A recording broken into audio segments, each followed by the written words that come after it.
This is the White Coat Investor Podcast, where we help those who wear the white coat get a fair shake on Wall Street.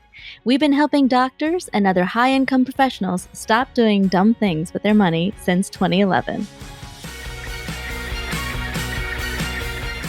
This is White Coat Investor Podcast number 282, Fiduciary Financial Advisors. This podcast is sponsored by Bob Biani at drdisabilityquotes.com. He's an independent provider of disability insurance planning solutions to the medical community in every state and a longtime White Coat Investor sponsor. He specializes in working with residents and fellows early in their careers to set up sound financial and insurance strategies. If you need to review your disability insurance coverage or to get this critical insurance in place, contact Bob at drdisabilityquotes.com today by email info@drdisabilityquotes.com or by calling 973-771-9100. Our quote of the day comes from my friend Bill Bernstein, who said, "If the long-term returns of the asset classes in your portfolio are different enough, the rebalancing bonus can be negative. This nicely makes the point that the real purpose of rebalancing is to reduce risk, and that in the very long run, this will obviously reduce return." Important point there for those of you considering rebalancing your portfolios. Thanks for what you do out there. You might be on your way to work, your way home from work, working out, doing chores around the house. I don't know what it is that you do while listening to the podcast. Hopefully not operating, but everything else goes, right? The reason you are a high-income professional, and I assume you are if you're listening to this podcast, is because you do something difficult, something that required a lot of training, something with a lot of risk, something that matters. And sometimes that's a thankless job. I had a guy come in on my shift yesterday morning, I guess it was. Comes in custody, from the cops. They found him under the bridge with, a bunch of stolen stuff and drug him in because he had claimed that he'd swallowed something in a bag, and they were worried that it could get out of the bag and cause him problems. And, he was in general not a very pleasant person to take care of, basically screaming and cussing and trying to hurt everybody and in a spit bag and in cuffs and all that sort of stuff. And, after discharging him, lo and behold, came back into the ER 10 minutes later, having smashed his head into the front of the cop car and cut himself open. Didn't want me to touch him for anything. And honestly, he was capable of making his own medical decisions. But I had to do something because there was blood spattering everywhere, all over the cops, all over, the other patients or the other, prisoners at the jail, whatever, right? So I had to do something. I told him, well, we're going to hold you down and put a bandage on. Boy, that you'd think I would have been the worst person in the world for putting a Band-Aid on his cut. But, sometimes people don't thank you for what you do and for what you put up with in your job. And I'm sure there's things that are just as unpleasant to do in your job as that was for us in our job that day. So thanks if nobody else has told you that lately. All right. In case you're not aware, we're going to be talking a little bit about financial advisors in this episode. In case you're not aware, we have a list of financial advisors that we keep at the whitecoatinvestor.com. You go to whitecoatinvestor.com/financial-advisors, or you can go to our recommended tab and you scroll down a couple of links and there it is. And these are people that have been with us. Most of them have been with us for years. And we get feedback on them from White Coat investors that have used them. And if we get negative feedback, we take them on the list. Before we put them on the list, they actually have to fill out an application. And you can read their application, what we asked them to be on that list. We do not let anybody on that list. Yes, they're all paid advertisers. That's how we make money, right? We got to make payroll like any other business. But we don't let anybody that just comes along and says, we'll give you some money on that list. Those are all fiduciary fee-only advisors. So there's lots of people out there that are like me. They're do-it-yourself investors. We're hobbyists. We think this is interesting. We love doing it. We can't imagine paying a few $1,000s a year to somebody else to do it for us. But if that is not you, that's okay, because I think you're in the majority of doctors out there. And I think about 80% of doctors probably want and need a good financial advisor. And the best service I can do for them is to get them in contact with somebody like the folks on that list. So I've been accused of being anti-financial advisor. I'm clearly not. I'm anti-bad financial advisor. I'm anti-overpriced financial advisor. I'm certainly anti-bad financial advice and bad financial service, but I'm not anti-financial advisor. So today we're going to be talking a little bit about fiduciaries and financial advisors and what some of that stuff means, right? The best way to think of the word fiduciary is to think of it as a person that puts your needs ahead of their needs. Okay, that's what a fiduciary is. They have basically sworn a Hippocratic oath, if you will, right? That they will think about the patient before they think about their pocketbook. That's what a fiduciary is supposed to be. That's what the idea is supposed to be. And, there are some financial professionals out there that have a legal fiduciary duty to you. If they are a registered investment advisor, they technically have a legal financial fiduciary relationship with you. Your lawyer has this relationship with you. Your accountant has this relationship with you. They're supposed to do what is right for you. Okay. Anybody who's gotten a CFP supposedly has a fiduciary duty to you. Now, that's not actually the case in practice all the time, but you can make a complaint to the CFP board if somebody doesn't treat you that way. But from a legal perspective, you could take somebody to court if they put their needs ahead of your needs. Now, there are a lot of people out there who call themselves financial advisors who don't actually have a fiduciary duty to you. Okay, they operate under a lower standard, often called the suitability standard, meaning they only have to decide that something is suitable for you, not the best thing for you. Now, what the difference is between those two, I have no idea, but it's clearly a lower standard, and you would not be able to, take that person to court because they didn't give you the very best product. The classic thing here is a mutual fund salesman, right? Some representative for a mutual fund company or a stockbroker that, swaps you in and out of stock, swaps you in and out of these high-priced, commissioned or loaded mutual funds, or perhaps an insurance agent. That's right. Insurance agents don't have a fiduciary duty to you. They are not financial advisors. They get paid a commission when you buy an insurance policy. They are technically commissioned salesmen. Okay. Now, the best ones, like the ones we have on our insurance agent list, the white coat investor, none of them are broke and struggling to put food on the table. They're going to do what's right for you. All right. But they do want to sell you a disability or life insurance policy. Okay. We don't keep them on that list if they sell you the crappy ones that we don't think you ought to have, like, whole life insurance policies and that sort of a thing. But they do not have a fiduciary duty to you. Just like I am a blogger, I am a podcaster, right? I am an author. I have no fiduciary duty to you either, right? So there are people that do what's right, whether they have a fiduciary duty or not. There are people who don't do what's right, even when they have a fiduciary duty. But it's still something I would expect to see in someone I was willing to pay thousands of dollars to be my financial advisor. I would expect them to have a fiduciary duty to me. And I would certainly ask that and get it in writing that they're going to act as your fiduciary when you engage them for services. So I hope that's helpful. If you need to learn more about financial advisors, what I think about them, etc., you ought to go to a page on the website called "What You Need to Know About Financial Advisors," and it's probably got looks like 20 different posts about financial advisors that I've done over the years, things to ask when you hire them, ways some of these people think about you, just being an informed consumer when you go to hire a financial advisor.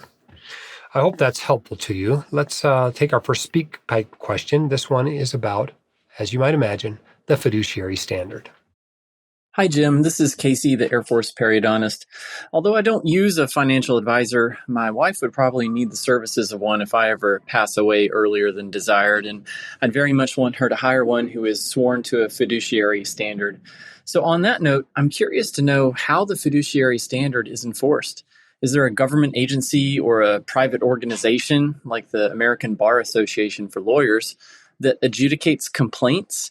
If a client files a complaint, how is it investigated and who actually investigates? I have to wonder if any client has actually ever successfully claimed that a financial advisor who swore to the fiduciary standard actually did not act in the client's best interest. Does the client win back money in a lawsuit? It seems very gray, and although I've heard dozens of times about the importance of hiring an advisor who's a fiduciary, I've never heard anything about how this fiduciary responsibility is truly enforced. Just curious. Thanks, Jim.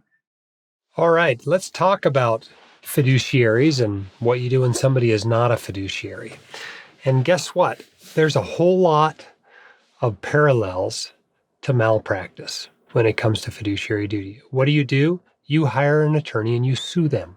Yes, you can complain. You can complain to FINRA and the SEC, and you can complain to the CFP board, and you can blast them on Google reviews. You can send an email to the white coat investor that somebody on their list didn't do what was right to you. You can do those sorts of things. But for the most part, this is a legal thing. This is governed by tort law, just like malpractice is. And of course, it's state specific. But in order to collect against somebody who had a fiduciary duty against you, you basically have to meet 4 elements. And if you know anything about asset protection, these are going to sound very familiar. The first one is that the defendant was acting as a fiduciary of the plaintiff with respect to the subject matter involved. Were they really a fiduciary, right? If you got financial advice from an insurance agent or something, they're not a fiduciary. So you're not going to meet that criteria. But if they're a registered investment advisor, they held themselves out as a fiduciary and they were, giving you financial advice and performing financial services for you. Yeah, they had a fiduciary duty and they're going to meet that requirement. The second one is that the defendant breached the fiduciary duty owed to the plaintiff, right? In malpractice, this is that they didn't meet the standard of care. But when it comes to fiduciary duty, it's that they breached the fiduciary duty. They sold you something that enriched them and didn't help you, or they just gave you bad advice, okay? The third requirement is that you suffered an injury, right? And typically this means some sort of financial loss. If they give you bad advice and it didn't hurt you, you can't sue them for giving bad advice. You have to actually be hurt by it.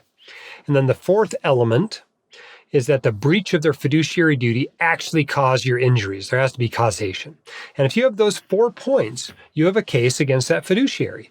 And you can sue them for your losses, right? I don't know that you can get pain and suffering. I don't know that you can get attorney's fees, but you should be able to sue them for your losses. And guess what? Just like doctors carry malpractice insurance, real financial advisors carry insurance against claims like this. And so, it's not necessarily, you're not necessarily getting the financial advisor's money, you're getting the insurance company's money when you successfully prosecute this sort of a lawsuit. Now, does it have to go that far? No, it often doesn't, right? You complain, you're like, you hurt me, you gave me bad advice and I lost 80 grand. Maybe they'll make up that 80 grand to you. But if it's some tiny little business, they might not have 80 grand without going to the insurance company. And so, you may end up having to at least, present a claim to the insurance company if you don't go the full lawsuit sort of route. But yeah, you can do complaints, you can do complaints to FINRA and the SEC, and those show up when people search their ADV kind of documentation, ADV2 documents there on those sites. But let's be honest, most people hiring a financial advisor aren't smart enough to go and do that. So just a complaint may not go that far. You may actually have to take them to court. So if it's some tiny loss, it's not going to be worth your while to do that. If they lost hundreds of thousands of dollars, it probably is worth going out and getting an attorney and suing them for it. But that's basically the way the fiduciary duty works. And of course, state tort laws govern all of that. Hope that's helpful, Casey. All right, let's take our next question from Jake about the TSP.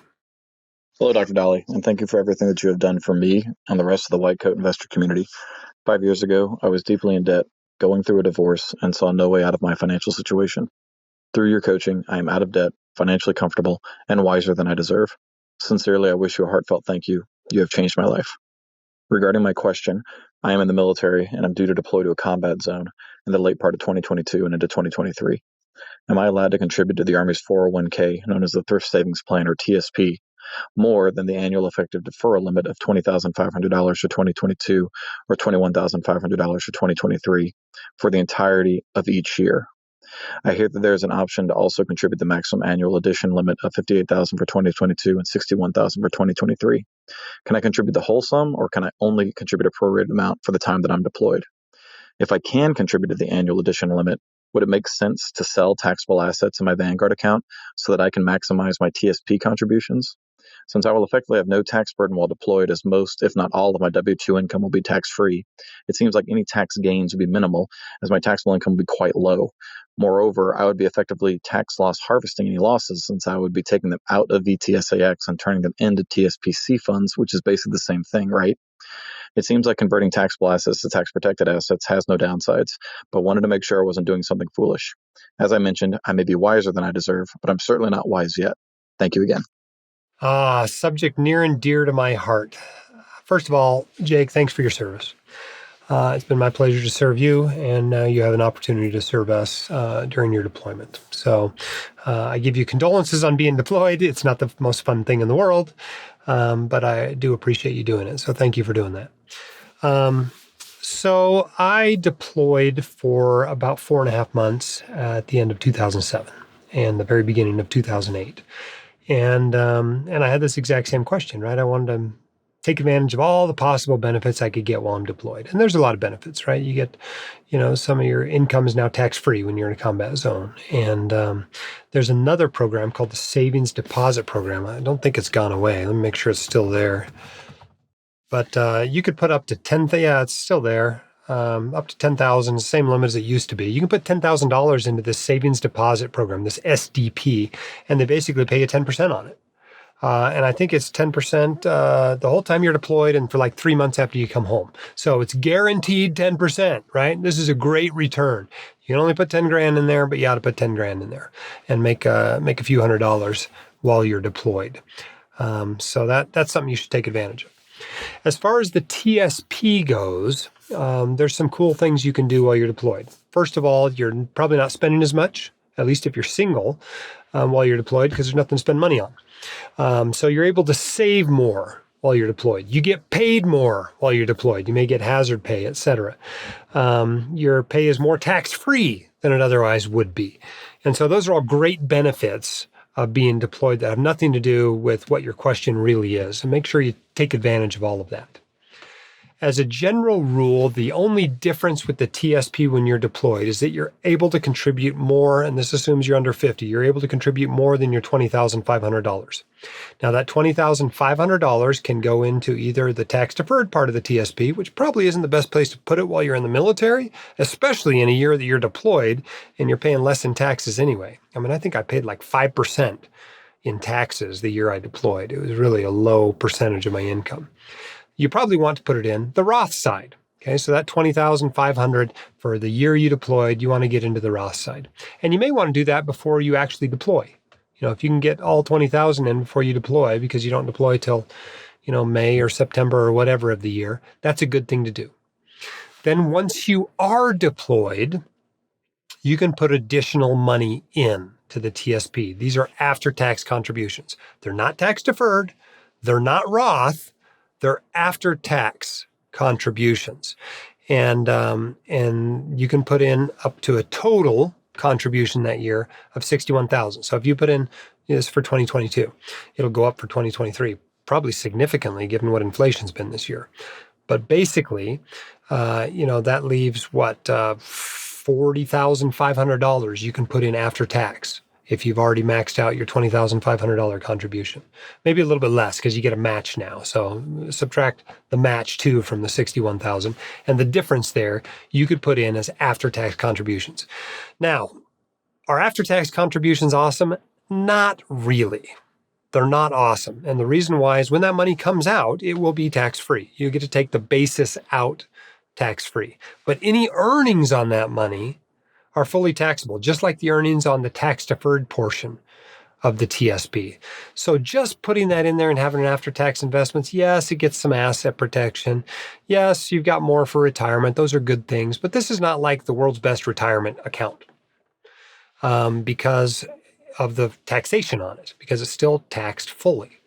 So what most people try to do that have done this, 1 or 2 deployments while they're in, and they've made a bunch of after-tax contributions, is when they get out, they try to isolate that basis and convert it to a Roth. So that's what I did. When I got out of the military, I rolled almost all the money out of my TSP into an IRA. And then I rolled all the tax-deferred money. There was no Roth TSP when I was in. I rolled all the tax-deferred money back into the TSP, leaving behind all that tax-exempt money. And the reason I was able to do that is because the TSP doesn't accept after-tax money into it on a rollover basis. So when I rolled money in, it had to be the tax-deferred money that went in. And then I took all that basis I had, all that tax-exempt money, and converted it tax-free to a Roth IRA. So essentially the year I got out, I got an extra 40 grand or whatever it was. I don't think it was quite that much into a Roth IRA. So it was a good thing for me. Hopefully you can do that. It's not like awesome if you're in the military for 20 years and you got all this after-tax money in there. It's not necessarily even better than your taxable account. You're probably in the 0% long-term capital gains bracket and the 0% qualified dividend bracket. So a taxable account is not a bad thing for somebody at your income level most of the time when you're a military doc. But it is good to get more money into retirement accounts, especially if you expect your income to go up later. So I hope that's helpful to you. And obviously, anytime you can book a tax loss, that's pretty much a good thing. So if you've got to live off your taxable investments while deferring more money into the TSP, that's not a bad thing to do, especially if you got a plan down the road to convert that money to Roth money. And then you can use some of those tax losses also against your income, up to $3,000 a year. That's not a bad thing. Hope that's helpful to you. All right, our next question is talking about loan repayment and loan forgiveness. Let's take a listen to this question from Joanne. Hi, Jim. It's Joanne. I'm the family medicine doctor from the Pacific Northwest again. I'm more just clarifying for your edification that I live in Oregon, and like many state loan repayment programs, I'm only getting $100,000 over 3 years from my state. So in my case, I had about $300K in loans. I've paid off 100 of them from some combination of the loan repayment and my own work, but I still owe 200, and about 150 of that is going to have to be of my own money. So more just FYI, this is a common misconception that once you get loan repayment program, it's always paying all of it. It's not, at least in Oregon's case. Okay, thanks. Bye. All right, Joanne, thanks for calling in with that clarification. Absolutely, you're right. A loan repayment is not the same as having all your loans forgiven. Now, if you owe 80 grand and the state is offering 100, that's going to take care of all your loans. If you owe 200 grand and the state's only taking care of 100, that's not going to cut it.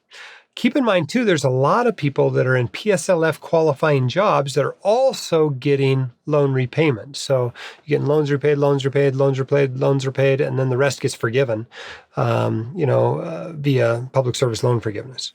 This recent, forgiveness that the Biden administration has run out, for instance, that is an addition to all of these programs. So even if you were getting your loans repaid by an employer, by a state or whatever, you would also still qualify for that $10,000, assuming your income was low enough to qualify for it.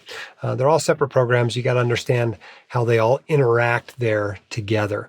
If you're having trouble, by the way, understanding your student loans, coming up with the right student loan plan, spending a few $100s may be well worth the time and cost of doing so. Our recommended vendor for that is studentloanadvice.com. This is a white coat investor company. And if you go there, you can, for a few $100s, have somebody go over in detail your student loan plan, explain all your questions to you. I think you get 12 months now of email follow-up questions after that 1 hour session, all for the same price. And make sure you're actually in the right income-driven repayment program. Make sure you're actually qualifying for all the forgiveness that you qualify for. Make sure you're filing your taxes in the right way and using retirement accounts the right way. Those sorts of things to maximize your student loan situation. So check that out, studentloanadvice.com, if you need help with that. All right, let's talk about some muni bond funds. This is a great question. I like this question. Hi, Dr. Daly. I have a question about the pros and cons of a state-specific municipal bond fund. I am currently considering purchasing a state-specific muni bond fund for the state that I live in for my taxable account, obviously for the benefit of not having that part of my portfolio taxed to either the federal or state level. One obvious downside is the lower amount of diversification compared to a broad muni bond fund, for example. But I'm wondering how much to consider another potential downside related to the uncertainty of my longevity in the state that I currently live in.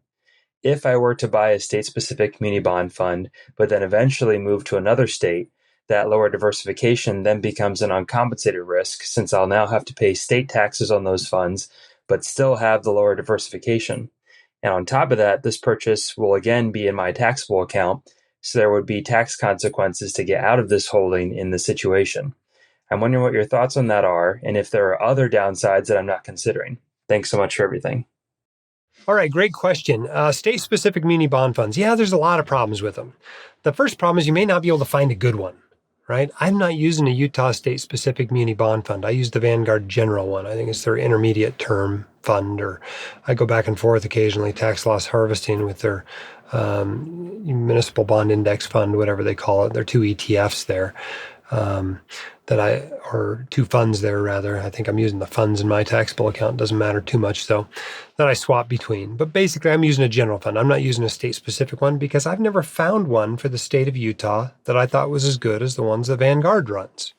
Now, Vanguard has like 4 state-specific ones. So if you're in one of those 4 states, you may want to use the Vanguard state-specific muni bond fund. You may be willing to use one from another company as well in your state, especially if you're in a really high income tax state. You're in California, you're in New York, something like that. But the downsides are they're difficult to find. They often cost more, especially if you're having to go to somebody besides Vanguard to get the product. You have the lack of diversification, which you noted. Now you've only got bonds in one state, right? So if there's actually a muni bond default, your chances of having that affect a significant part of your portfolio are much higher. So those risks are well known, and you may decide that the additional tax savings on not having to pay state income tax on that bond interest either is worth those risks, or you may decide it's not. It's up to you. If I were you, I might do both. I would have some in the state-specific bond and some in a general fund. But you're concerned that you might move away. I think that's a non-issue. I don't think it really matters. You're worried that, oh no, I've been in this fund for 4 years and now I got to sell it. And when I move to another state, well, what you don't appreciate, probably because you haven't been investing in these vehicles very long, is that they don't go up in value. Okay. If you look at the muni bond, price for a share of the fund 10 years ago, and you look at it today, it's about the same. And the reason why is the return all comes from the income. It's all coming from the interest on the bonds. That's the return on a bond fund. They really don't go up a lot in value. They go down a little bit, they go up a little bit, but for the most part in the long run, you don't expect a ton of appreciation. It's not like a stock fund where you buy it at $10 and 20 years later, it's now worth $40 a share and you got to pay a whole bunch of capital gains. You probably aren't paying that much in capital gains, even if you've held a bond fund for a number of years. They just don't appreciate that much. So in that respect, they're very tax efficient. Obviously, they have lower returns than a stock fund does, but they're very tax efficient places to invest. Not only are you unlikely to pay any significant capital gains, but all your interest is protected from federal and possibly even state income tax. So I hope that's helpful to you in evaluating your best option for a state-specific muni bond fund. It can also be a little harder if you actually have a time like this year. This year, I actually tax loss harvested my muni bond fund because when rates went up, it did go down significantly in value. So I swapped them a couple of times between a couple of funds. But if you are in a state-specific fund, that's harder to do because now not only do you have to find one good fund, you got to find 2 good funds that you're willing to hold for the long run. When you tax loss harvest, you really want to have 2 good funds because if you switch over to that other one and then it goes up significantly in value, you're not going to want to switch back to the original one. So you need to have 2 good, low-cost, well-managed funds that you're willing to hold for the long run anytime you're doing tax loss harvesting. All right, let's take a question from Elizabeth about some retirement questions. Hello, and thank you both for providing this forum for our evolving education and financial literacy. I'm an early career physician, and while working on getting my own finances optimized, I'm also looking over my mother's finances. She will retire in 2023 at age 69 and plans to primarily live off Social Security and her retirement portfolio, which is about $500K currently, most of which is in a brokerage trust account from my late father. This account has a 1.25% advisory or management fee and a 72% allocation in only 50 individual stocks, which was shocking to me to discover. And I want to support my mother in moving away from these fees while also optimizing her investments with the plan of my filling in to support her when financially needed.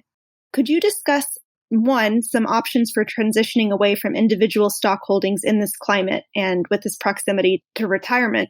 I imagine moving to index funds first would help to reduce taking a big hit? And two, if you could outline any strategies for retiring this market in terms of cash, bond, and equity allocations, what would be a reasonable strategy for my risk-averse and imminently retiring mom? And three, if possible, if you could comment on any red tape I might need to be aware of for moving a trust brokerage account, knowing that all of us are in agreement, all the trustees. Do we need a lawyer for this? Thank you so much. Okay, I'm not entirely sure what's going on. It sounds like this money's in a trust, and the trustees are maybe not your mother. She's just the beneficiary of the account. I'm not sure why that was set up for asset protection purposes or because your father didn't trust her to do the money right, or I don't know exactly what's going on there. I was surprised to learn it was in a trust rather than just in a brokerage account. But at any rate, it doesn't matter all that much when everybody's in agreement about what should be done. A brokerage account that's owned by a trust or a brokerage account that's owned by an individual, it can all be moved to a new brokerage account. If you're at some hideous, high fee, high turnover kind of place, and I don't want to name names out there, but if you're at a lousy place, you ought to move the money to a good place. Okay, so what that often means is rolling money over to a Fidelity or a Vanguard or something like that. It's not that you can't put together a portfolio at other places, but often it involves buying, iShares or Vanguard or Fidelity kind of funds or ETFs in order to do that. As you know, I'm not a big fan of individual stocks.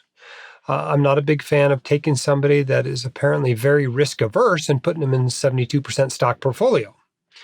So I don't think whoever has been doing this is doing her a service. I think they're probably, maybe even breaching their fiduciary duty. I don't know that it's worth a lawsuit or anything about it. It may be just worth moving the money away. Certainly a 1.25% AUM fee is on the high side. Now, is that a crazy amount to pay for a $500,000 portfolio? No. That's only $6,000 a year. That's certainly within the range of what I think is reasonable to pay for good financial advice and service. But it doesn't sound to me like that's necessarily what she has been getting. Most likely somebody there is picking stocks and probably underperforming the market with those stocks. You can go back and look at the performance over the last few years, compare it to, say, a total stock market index fund, and I'll bet you'll find out that it's been underperforming. But that's not necessarily the true. Maybe there's a genius there who's been whooping the stock market like crazy with these 50 stocks. I don't know. So you can look at that and decide if you want to move away. Given that this is a taxable account or seems to be a taxable account, there may be tax consequences to changing the portfolio, right? While she may prefer, at least once she becomes, educated about it, she may prefer to be in index funds. It may not be worth the tax consequences of switching there. I mean, maybe only 10% of this portfolio is basis. And so everything that gets changed, she's going to have to pay significant capital gains taxes on. If that's the case, you may want to build around what's already in there. Certainly, if there's anything with a loss that you don't want to hold long-term, you can sell. Anything without much of a gain that you don't want to hold long-term, you can sell. If you're able to book some losses, they can offset some of the gains. If she's in a very low tax bracket, it may be no significant tax consequences. She may be in 0% capital gains bracket. So there may be some good opportunities there to realign even a taxable portfolio to what she would rather own. But the thing to do at first is figure out where you're going, where you want to be. And that means coming up with goals and an asset allocation and then individual investments that you would like to be in, the basic financial planning process. And if there needs to be a financial advisor involved, getting a good financial advisor who gives good advice at a fair price is going to be an important part of this process. Now, I can't tell exactly what's going on. If you told me this was her personal brokerage account, the first question I would have asked is, what does she want to do? Right? Because you can't force this sort of thing on a parent. There are a lot of parents out there who are going to stick with their stockbroker that they've had for 30 years, even though he's double charging them for terrible service. And you know what? A lot of people don't take advice from people whose diapers they used to change. So be careful with those personal elements here. But if this really is in your control, making some changes is probably appropriate. Certainly looking more closely at what's been going on there. This $500,000 might not seem like a lot of money to a lot of white coat investors, but this is her life savings, and the only other thing she's got is those Social Security payments. So it should be carefully managed. Fees should be minimized, and you ought to do what you can for her. Keep in mind, if you're stepping in and acting as her trustee in this trust, that you have a fiduciary duty to her to do what's right for her. So make sure that you're educated enough to make sure you're doing what's right as you make those changes. Hope that's helpful.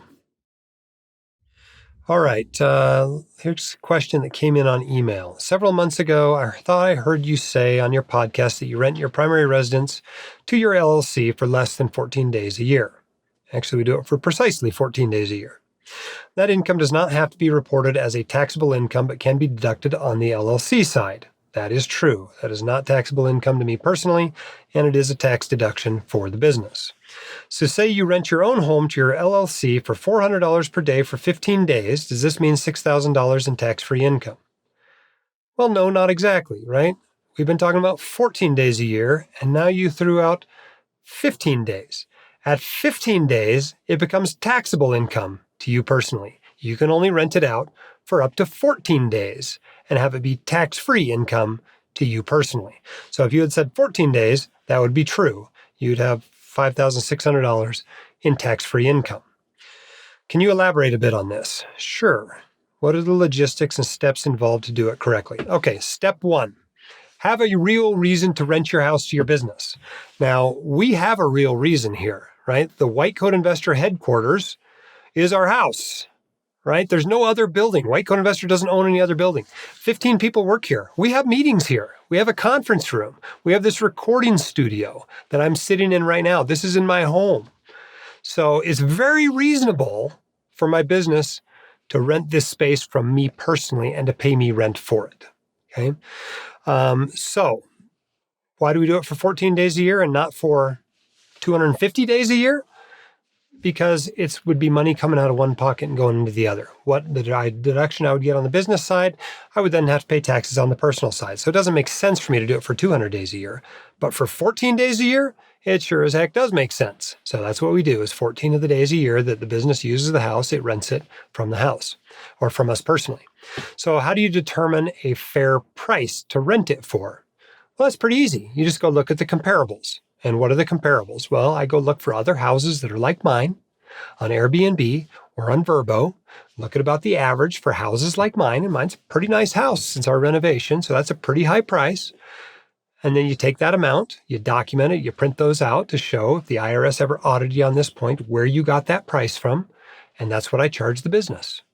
And we have a contract between the business and us personally that's signed, that is there sitting in the tax file in case we ever get audited on this point, that shows that that's what we were doing, was renting the house from us personally. The business was renting the house from us personally.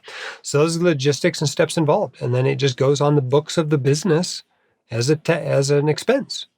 And so it never shows up as business income. So I hope that's clear how that works. Obviously you need to have the contract in place. You need to be able to justify the price. You need to justify the purpose of the rental. In our case, we have that many meetings here a year, and so it's easy.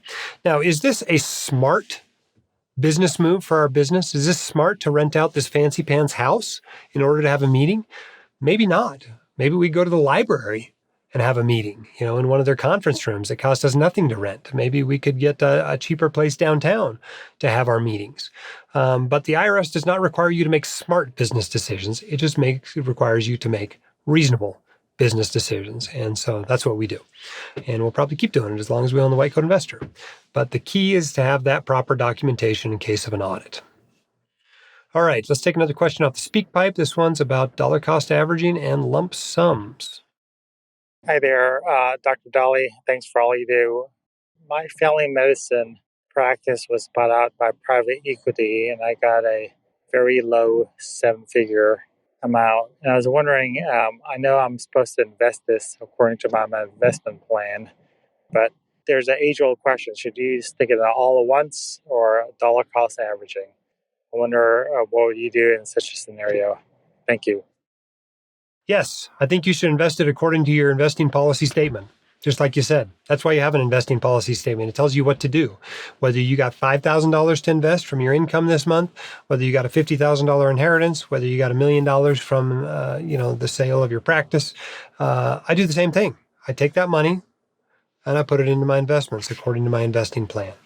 Now, that starts making people nervous when it's a large amount. I fully understand that. And they start going, well, what if the market drops right after I put the money in? And that is a possibility. In fact, that happens about a third of the time. The other 2/3 of the time, you're just really happy you put the money in because it goes up after you put the money in.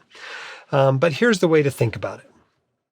If you choose not to put it all in at once, that's called dollar cost averaging. And you decide you're going to dollar cost average it over 3 months or over 6 months or over 12 months. This is a little bit of a psychological crutch against regret in case the market goes down right after you put it in.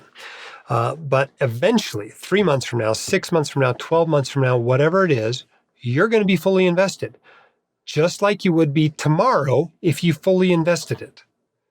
So how do you know that it's going to be better to be fully invested a year from now than it is to be fully invested tomorrow? You don't. You can't predict the future. You don't have a functioning crystal ball. The right move is to just lump sum it in. So when you get money to invest, I suggest you invest it.